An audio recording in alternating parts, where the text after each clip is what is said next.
Assalamualaikum warahmatullahi wabarakatuh. A'udzu billahi minasyaitonir rajim. Bismillahirrahmanirrahim.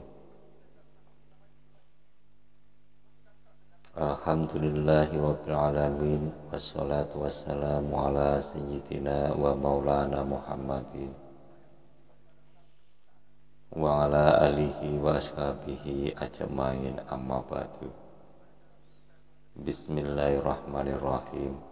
Ya ayyuhalladzina amanu kutiba alaikumusyamu kama kutiba alal ladzina min qablikum la'allakum tattaqun. Bapak Ibu sekalian, dimanapun Anda berada, semoga Allah selalu melimpahkan rahmatnya kepada kita semua. Amin. Amin ya rabbal alamin. Sebelum kita lanjutkan video ini, mohon Bapak Ibu sekalian tombol subscribe-nya, loncengnya jangan lupa, jempolnya juga. Karena video saya yang nanti-nanti ini tidak kalah pentingnya, masih berlanjut seputar rohani tentang ilmu tauhid.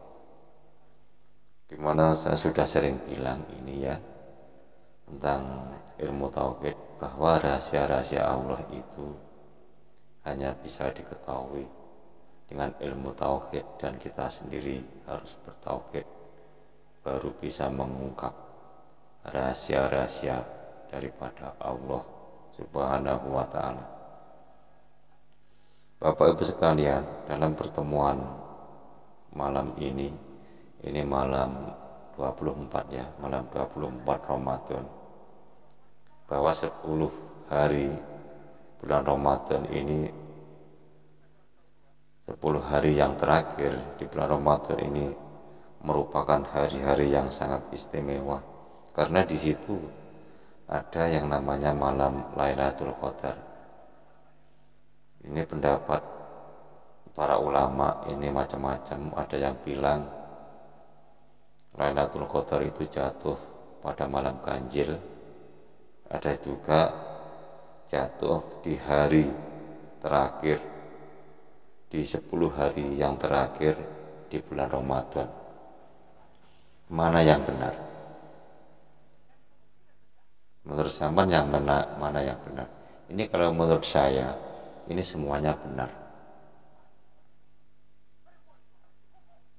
Baik Bapak Ibu sekalian, ini kita membahas masalah puasa hakikat, di mana sudah sangat jelas sekali ini seruan Allah tentang puasa, yaitu pakai bahasa ya ayyuhalladzina amanu.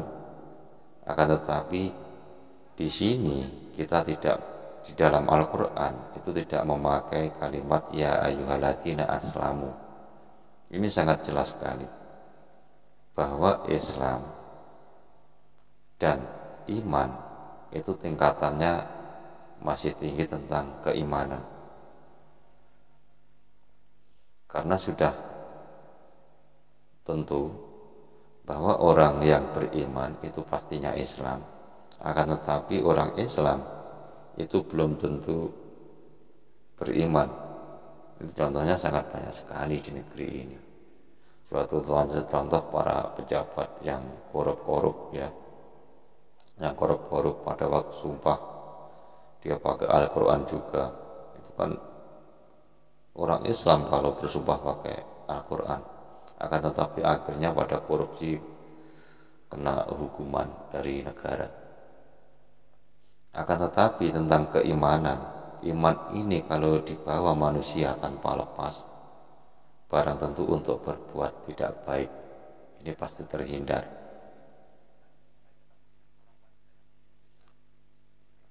Di sini saya tadi bilang bahwa yang beriman itu pasti Islam, dalam arti makna yang Islam yang maknanya luas, yaitu Islam makna pasrah. Kalau Islam makna syariat itu kan maknanya Islam bukan pasrah, akan tetapi selamat.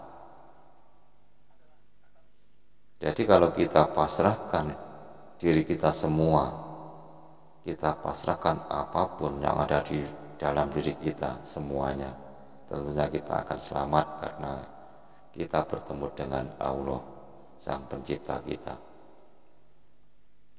Baik Bapak Ibu sekalian, ini mengenai puasa, di mana definisi puasa ini ya menahan lapar dan haus dari terbitnya fajar sampai terbenamnya matahari, atau dari sebelum subuh sampai maghrib, itu kita menahan lapar. Kalau yang dikatakan puasa hanya seperti itu, ini hewan pun juga banyak yang bisa. Suatu contoh, ada ular, itu puasanya sampai berbulan-bulan. Bahkan ada hewan yang namanya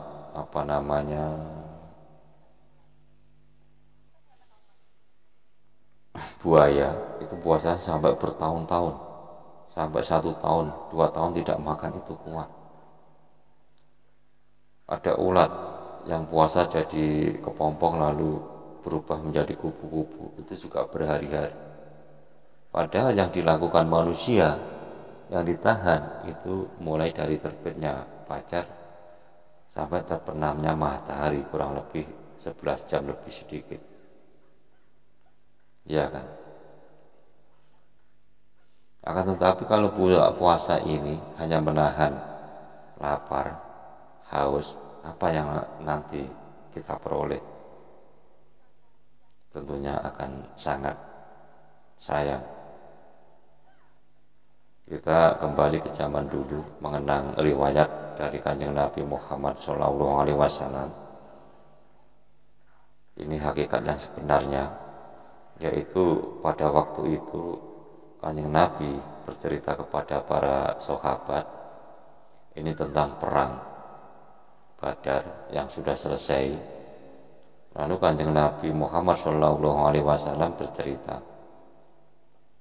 bahwa besok itu ada perang lagi yang sangat besar. Bahkan perang Badar pun itu tidak ada apa-apanya. Lalu para sahabat itu bertanya, perang yang gimana ya Rasulullah? Padahal perang Badar ini menurut saya sudah sangat besar sekali. Bahkan sampai tentara kita itu tinggal sedikit, karena memang perang Badar ini sangat besar sekali. Lalu Rasulullah SAW menjawab bahwa besok itu adalah perang melawan hawa nafsu. Lek wong Jawa lek ngarani ngempet hawa nafsu. Jadi puasa, hakikat puasa yang sesungguhnya ini adalah menahan hawa nafsu, karena hawa nafsu ini kalau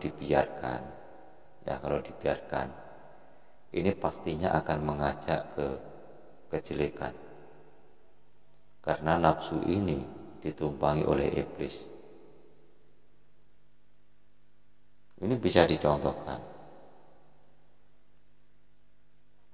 ya, itu bisa dicontohkan. Ini kalau kita sedang makan enak dan makanan itu kita jarang sekali memakannya, dan makanan itu sangat enak, walaupun perut kita sudah merasa agak kenyang, tetapi si mulut ini diajak nafsu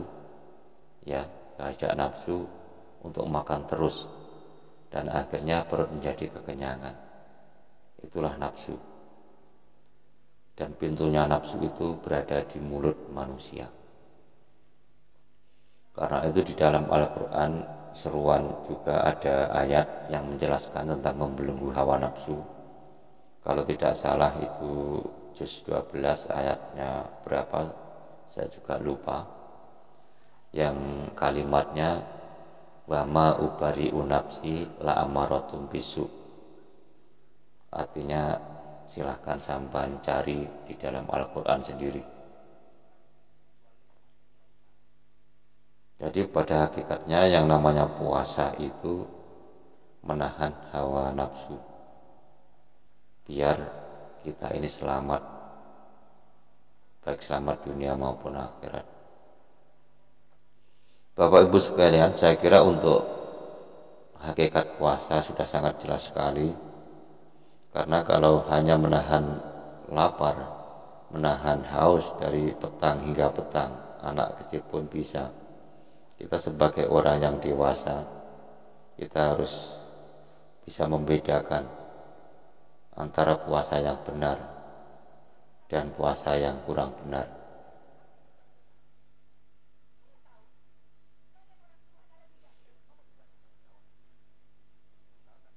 Saya kira untuk bahasan puasa sudah cukup sekian. Kiranya sudah sangat jelas. Semoga video ini bermanfaat khususnya bagi saya sendiri, juga bagi Bapak Ibu sekalian.